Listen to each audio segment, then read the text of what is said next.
questions about 100%? I'm sure you have questions. Come on. Are you still eating? Were the eastern side of the Middle Eastern people, were the Middle Eastern people or the eastern side, were they start doing like a slave trade before the Europeans started doing theirs, or was it kind of around the same time period? I think they were a different time period altogether. In my sense that, well, first of all, let me clarify something. The eastern traffic was more like indentured servitude. Okay, the western pattern was more like the what we call the Atlantic slave trade, which was chattel slavery. But there had been internal, what they call internal slavery, before the Atlantic slave trade happened. But of course it was of a different kind, a different character, it wasn't understood the same way, the consequences were not the same. And an entire system was not built upon it, which distinguishes it from what happened with the Atlantic slave trade. When you go to the African continent, this is a sensitive issue. The Western slave trade has one kind of impact on the consciousness of African countries that were affected. But the Eastern slave trade, the Indian Ocean side, there's still a lot of very raw emotions. Like when you go to Tanzania, I mean, you feel it. The tension that they have about Zanzibar. They pull you aside and make sure they tell you about their feelings over this issue. When I go to Nigeria, I don't feel the tension about what the West did to Nigeria the way I do feel when I'm on the other side of the ocean. But I haven't gone up to the northern side. I haven't gone up to Ethiopia and Eritrea and asked them what they feel, and maybe you might comment about that, Professor. But it's a very sensitive issue, is what I'm saying. More so on the eastern side than I have found it to be on the western side today. Yes, I think it's a very sensitive topic because, like you said, there was internal slavery within the region, especially the Horn of Africa, generally the whole East Africa. There was a lot of internal slavery, but it was a different nature. It was not really, slaves were not treated like a property. You become a slave if you had enough, like if you had a debt or something like that. Yeah, or if you captured in a war. So, so it was more of like a captivity than more of a slavery. But the Red Sea and the Indian Ocean slave trade was very much geared towards the Middle East, and it was mostly coming from the Ottoman Empire, a lot of agricultural development in the Middle East, and of course, some ended up in India as well. So a lot of people don't know about the Indian Ocean and the Red Sea slave trade. It's because most of these people perishing. A lot of these blacks didn't, have the chance to, have, they were not accompanied by female slaves. And these were mostly young male going into slavery, and either they were intermarried with local community or just didn't leave any offspring. So their presence is less now than it was in the 18th century or 19th century. But the main point of difference I want to grasp too is that the Western system, an entire system of monopoly capitalism, evolved from it. The system itself was built. The system of capitalism as a world system was built on the backs of slave labor.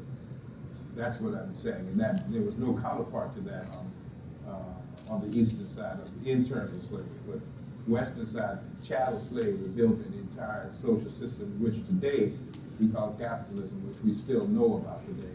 And there's still still can be shown that, you know, surplus capital from slave labor industrialized this country and built it.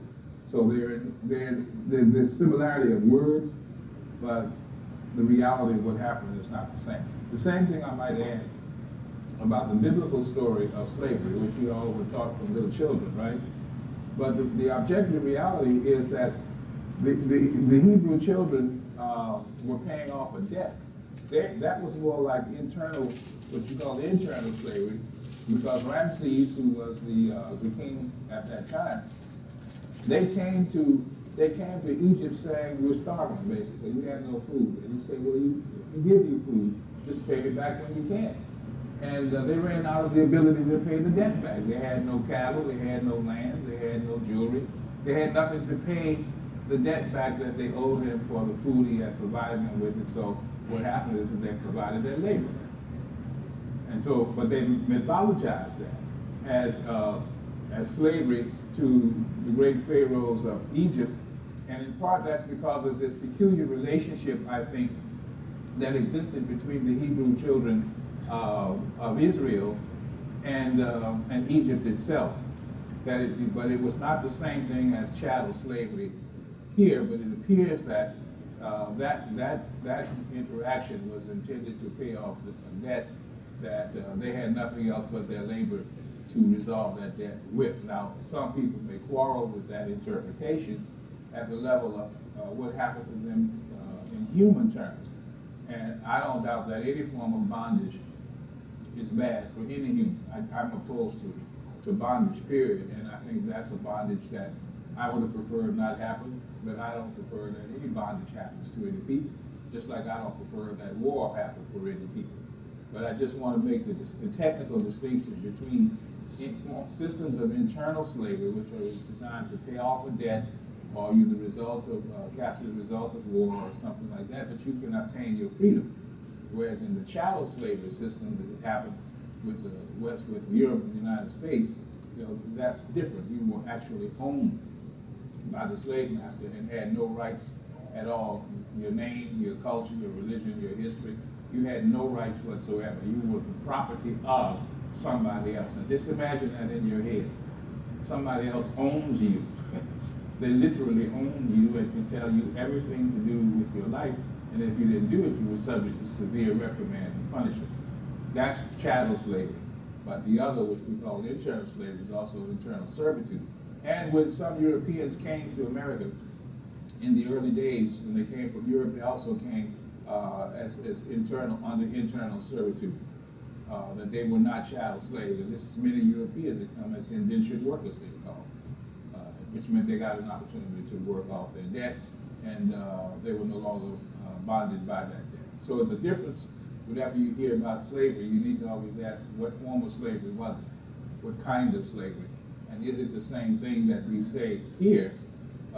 We are owed reparations for the chattel slavery here because we worked for free for 400 years and were never compensated. And the surplus from that labor built the United States into the empire that it is today, and Europe the same thing, and we were not compensated. There's a big movement in the Caribbean today for reparations that's taking place all over the Caribbean islands. And the most interesting place is Haiti, because they made Haiti pay France back after the revolution of 1789, 1801. They actually made Haiti pay the plantation owners for the revolution that succeeded, the Toussaint Louverture Revolution, the first black republic in the world that was formed as a result of the Haitian Revolution, which is why Haiti is so important in looking at the picture of the whole world with slavery and reparations and all that goes with it. That's also why Haiti is as poor as it is today. It's because they were paying the French back, and because it's the same thing in African countries, they have high debt service payment that they pay back to the Europeans, you know, as much as 50–60% of their national product has to oftentimes go to paying off these debts. That's called peonage slavery. Well, that's called slavery, debt slavery. That's another form of slavery. That's a little bit more sophisticated. But it's a slavery that you have to capital all over again, whether it was on the human side or today on the debt side. Does that answer your question? I have a question. Here? I was gonna ask something. Take the mic, it's for you. How do you think reform in the criminal justice system should favor African Americans? It's a disproportionate number of African Americans facing the death penalty and false imprisonment. However, legislation offers little justice for the injustice time served spent in prisons. So your question is How would you change legislation policy affecting African Americans and arrest, police brutality, things such as Ferguson? How do you go about preventing those incidences, and what is your take on, what would you say to younger African Americans in the college setting? Okay, I think I have. Did everybody hear the question? Basically, it's what would I say to younger African Americans about redoing the criminal justice system and responding to all these incidences that we have and the responses that we see in places like Ferguson, etc. Let me first put in context the problem, because I think that's where it begins, so that we can look at possible solutions.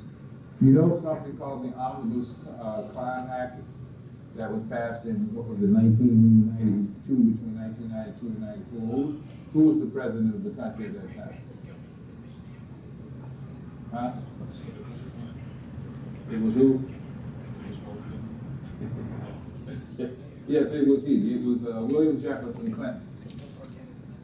And that's where we get this mass incarceration from, and the 3 strikes and you're out, and all those young black men who were incarcerated, that we see these prisons filled up today as a result of the legislation of one Bill Clinton, the so-called black president. So-called, because I don't call him that. Nor do I ever call him a progressive, because he formed what's called the DLC, the Democratic Leadership Council, specifically to neutralize the liberalism that Jesse Jackson had induced and stimulated in the Democratic Party after he ran for president in 1984 and 1988. Mr. Clinton formed this DLC to try to neutralize the liberal wing of the Democratic Party and push the centrist wing so that he could win election by getting working class and poor whites to vote for him in the Democratic Party. So I don't have any specific respect for that piece of legislation that seems to be the origin of this problem of mass incarceration. Secondly, in terms of the police force, I grew up with the paradigm that said the police are an occupying army in our communities, because that's what I grew up with, that's what I experienced, that's what many of my friends experienced, that the police were not there to serve and to protect us, but they were there to control us. Remember that police in America were designed during the old days to control the runaway slaves. That's what they were put in place for in the old days.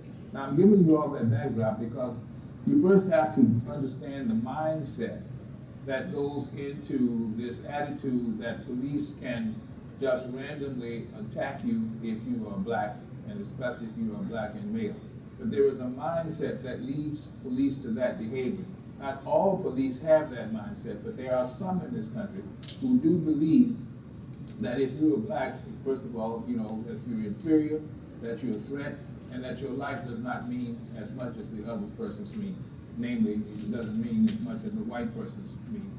And that somehow black men are especially perceived as a threat to many white police in this country, and their first reaction is to defend themselves against the threat and to defend themselves with lethal force because they have the legal right to use the weapon. They sometimes say that their life was in danger. All the evidence does not suggest that it is, but that is what sometimes they do, and then they respond that way. I know some good cops, I know some rogue cops, I know some bad cops. And they certainly need to be controlled. They need to be held accountable. They need to be jailed when they're done wrong, and they need to be locked up, period, straight up and down.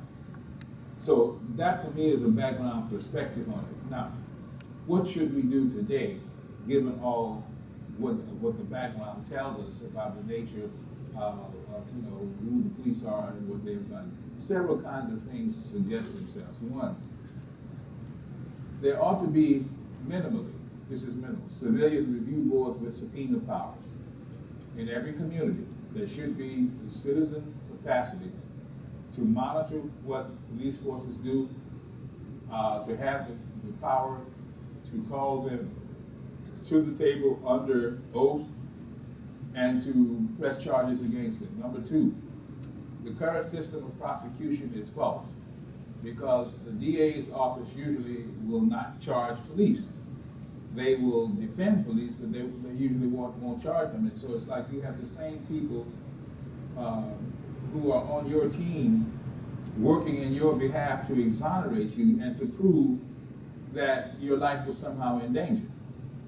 And these are the same people you expect to provide some level of justice. I don't think so. So you ought to, I think, separate out the prosecutorial side and the defense of the police side. Right now, it's all in one system, and so it doesn't tend to happen because the system always winds up in defense of the police themselves. So that's the second. Third, I think you got to have body cams, but there need to be regulations about the use of the body cams because there's a way that you can get around those, technically speaking, and they're still working out the mechanics of what it ought to look like, but people get around them all the time. So I think you got to have them. Fourthly, I think you have to have, and I don't know if we call them street nicks, which is what we used to call them, but you got to have citizens who are authorized to monitor the police on the street, just like it's happening now. And people with their cameras are doing it anyway. And we used to, in the 60s, we used to actually do that. We used to go out in the street in teams and monitor the police, and they would get very angry about it, but we did it. But I think you got to have another system monitoring them. They can't be the monitor of their own behavior, but you need to have people who are authorized to do that, as opposed to just citizens doing it, because then I think you create a situation when citizens are using their cameras. You create a situation where the police can either at some point destroy the camera or intimidate people into not doing that. So I think you need a new system of somehow, and I don't know what the mechanics would be, but speakniks, like peaceniks, who are there specifically to monitor what it is that the police do. I think another thing that could be done is that the public sector, which hires the police chief, especially when you have a liberal mayor or female mayor or black mayor, they hire the police chief, right? And they supposedly fire the police chief. But one of the questions that I think ought to be raised is whether or not that part of the public sector should be allowed to hire the police chief singularly. Why shouldn't there be the same process that other appointed officials must go through, which is nominating, vetting, hearings, seeking public opinion, and having that police chief regularly reporting to a community of people for what they are doing, and having the capacity to terminate them as well if they're not held to the highest of standards and actually doing their job. That's another recommendation. And another is, I think that the Justice Department ought to intervene and frankly take over most police forces in America, if you ask me, because I don't think they're going to reform themselves. I think you need the power of the federal government to issue those consent decrees, as they're called. I think that's another policy recommendation that you need to have and to enforce that. But after you've done all of that, and there are many more recommendations too, the issue is, how do you make somebody pay for illicit behavior? I think that communities of citizens have got to make it cost somebody economically to allow rogue police forces to still be in existence. I mean, there should be zero tolerance for rogue police forces. And part of how you do that is you economically withdraw your money. You threaten to stop paying the taxes, which is what pays the bill. See, because the police work for the public sector, that's where the paycheck comes from. Why should you keep paying them? Why don't you start a tax protest movement to withhold your tax, the portion of the tax that goes to police services, and put that in escrow until you get satisfactory policy solution. I guarantee you, when you start making somebody pay, where it starts to cost for behavior to continue, somebody's going to stop and notice. They may not want to, but if you stop paying the bills, somebody is going to wake up and say, you know, we can't continue to do this because it's costing the city too much money. Or if we can't pay the police, if they don't pay this bill, we can't pay the police and we can't pay the firemen. That puts everybody at risk. So I think ultimately we as citizens have to ask, can we withdraw support for a police department that is being insensitive, that is engaging in illegal behavior, that has not rooted out all those racist and sexist and linguistic cops out of the system, and especially that we haven't rooted out those who have done wrong. So there's a variety of different, I think, approaches to it, but I'm one who favors withdrawing the funding because I know what can happen when you withdraw the funds from a public jurisdiction. It hurts. They can't function. They can't continue to operate.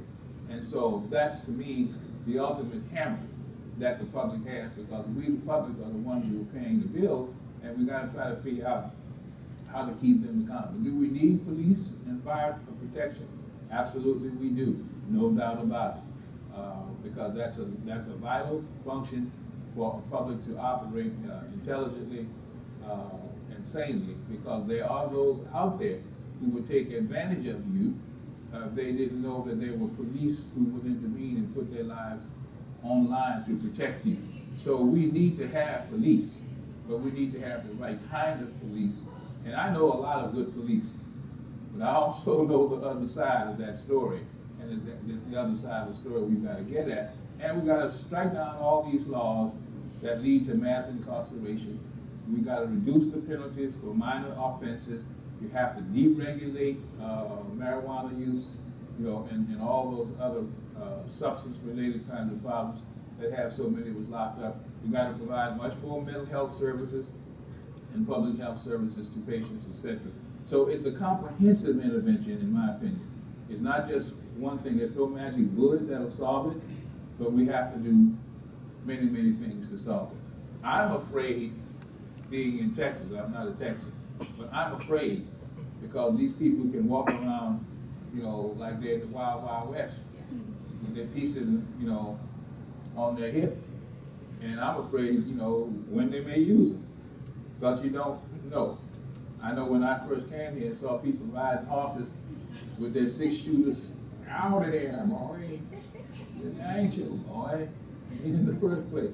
But it does concern me that the free use of guns is so prevalent in this country, and that many people feel that that's a way to resolve conflicts. I don't think that's a way to resolve conflicts. But in our communities, when we see a lot of the stuff happening in the streets with guns, more often than not, it's related to a so-called gang, and somebody's been taken out of control, and then they're fighting over territory. More often than not, that's what happens. But here in Houston, something different happens. You got middle-class gangs. I ain't seen that kind. But you got middle-class gangs here. You got something called appliance theft, for instance, where there are people who knock in the back doors of houses and steal the appliances. A lot of people associate that with one particular ethnic group.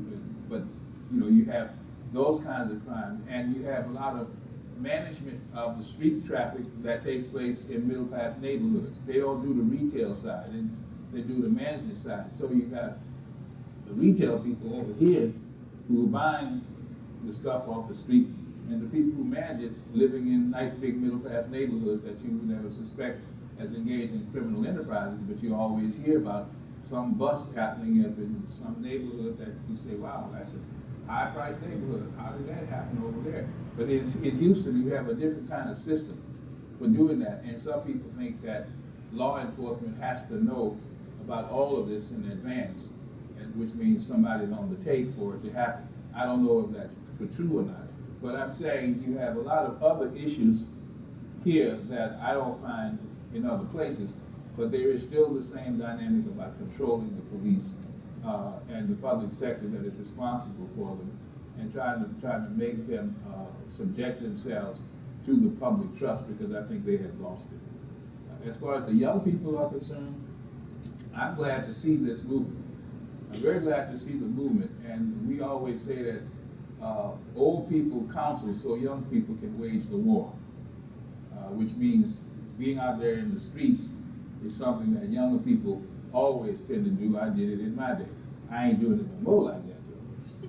But what I want to advise this generation is that you've got to see multiple levels of the solutions to the problem. Short, medium, and long range. Some of these problems you're not going to solve in a week.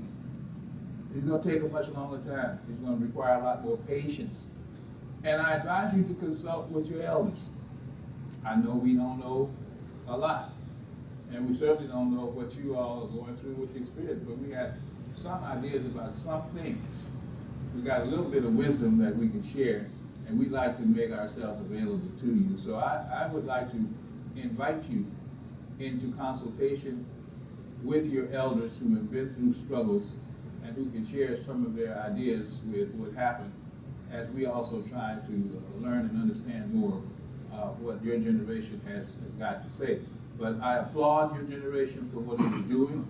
I think it is trying to do the right thing, and I look forward to how you will continue to reshape the landscape of America, because you are fulfilling the dream that Cabral often told us about, which was that each generation must find its mission and live up to it, or deny it. So I'm happy that you all exist. I don't always know what you're doing, but keep on doing something, because you're putting pressure on the system of oppression. That's the main thing.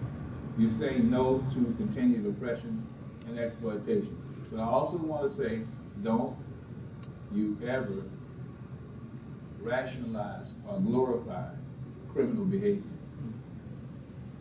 Don't ever do that, because criminal behavior is wrong. Whatever reason people use to explain it, it is not a good thing to want to have happen in your community. But fight the system, fight the power, and keep on fighting, and I think you will win.